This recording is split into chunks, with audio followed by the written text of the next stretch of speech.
গ্রামে রামু নামে এক গরিব কৃষক থাকত। রামুর জমি ছিল কম, আর যা কিছু ফলতো তা দিয়ে সংসার চলতো না। খুবই কষ্টে দিন চলতো। এই যে গিন্নি, কোথায় গেলে? আজকে কি দুপুরে রান্না হবে না? কি করে হবে শুনি? ঘরের কিছু থাকলে তো রান্না হবে। যাও, চাল ডাল কিছু নিয়ে এসো। সংসার চালানোর জন্য রামু একদিন জঙ্গলে কাঠ কাটতে গেল। কাঠ কাটার পর কাঠগুলি মাথায় নিয়ে বাড়ি ফিরছিল। সেই সময় রাস্তার ধারে জঙ্গলে এক অদ্ভুত কলসি দেখতে পেল।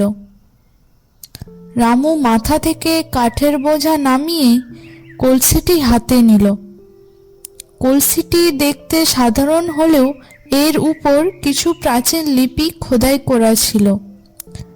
রামু খুব কৌতূহলে নিয়ে কলসিটি বাড়ি নিয়ে এলো।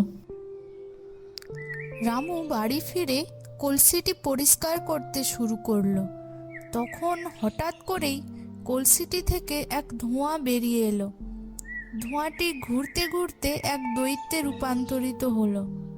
তখন রামু অবাক হয়ে দৈত্যের দিকে তাকিয়ে রইল। রামু প্রথমে ভয় পেল, কিন্তু পরে বুঝতে পারল এটি তার জীবনের বড় সুযোগ। রামু মনে মনে বেশ খুশি হলো। রামু বলল, আমি এই জাদু কলসি রক্ষক। আমাকে যে মুক্ত করবে, আমি তার 3টে ইচ্ছে পূরণ করব। আমার প্রথম ইচ্ছে হলো, আমি অনেক জমির মালিক হতে চাই। এরপর রামু অনেক জমির মালিক হয়ে গেল। তারপর আর একদিন রামু জিনকে বলল, আর দ্বিতীয় ইচ্ছে হলো, আমার একটা বড় বাড়ি থাকবে। তারপর সঙ্গে সঙ্গে রামুর ছোট্ট কুঁড়ে ঘর পাকা বাড়িতে পরিণত হলো। রামু কলসিটার সাহায্যে তার জীবন পাল্টে ফেলল। সে ফসল ভালো করতে লাগলো। গ্রামে সবাই অবাক হলো, রামু হঠাৎ এত সুখী হলো কিভাবে। তবে রামু কাউকে কিছু বলল না, কারণ কলসি তাকে শর্ত মনে করিয়ে দিয়েছিল, লোভ করা যাবে না। তারপর একদিন রামু তার তৃতীয় ইচ্ছেটাও পূরণ করল। কিছুদিন পর রামুর মনের মধ্যে লোভ ঢুকে গেল। সে ভাবল, আমি যদি এত কিছু পেতে পারি, তাহলে আমার আরো বড় কিছু চাই। একদিন রাতে রামু কলসির সামনে বসে আরো বড় ইচ্ছে প্রকাশ করল।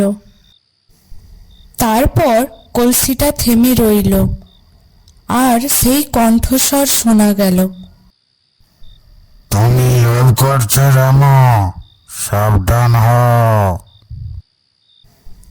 কিন্তু রামু শোনেনি। সে জোর করে আরো কিছু চাইতে লাগলো। কলসিটা এবার কাঁপতে শুরু করলো, আর বাতাসে অদ্ভুত শোঁ শোঁ আওয়াজ শোনা গেল। হঠাৎ একটা বিকট শব্দে কলসিটা ফেটে গেল। রামু চমকে উঠল। কলসির সব জাদু হারিয়ে গেল। আবার রামু গরিব হয়ে গেল। রামু মনে মনে বুঝতে পারল, লোভ করলে তার ফল ভালো হয় না। সে নিজের ভুলের জন্য অনুশোচনা করল। এরপর থেকে রামু আবার কঠোর পরিশ্রম করতে শুরু করল, আর লোভকে জীবনের বড় শত্রু বলে মানল।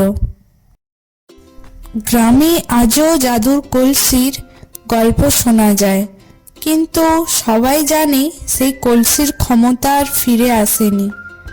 তবে এই গল্প থেকে মানুষ একটা শিক্ষা পেয়েছে, লোভে পাপ, আর পাপের সর্বনাশ। কি তোমাদের সাথে কোনো ভুতুড়ে ঘটনা হয়েছে নাকি? কমেন্টে জানাতে পারো। আর গল্পটি ভালো লাগলে অবশ্যই লাইক এবং সাবস্ক্রাইব করে দিও। বাই।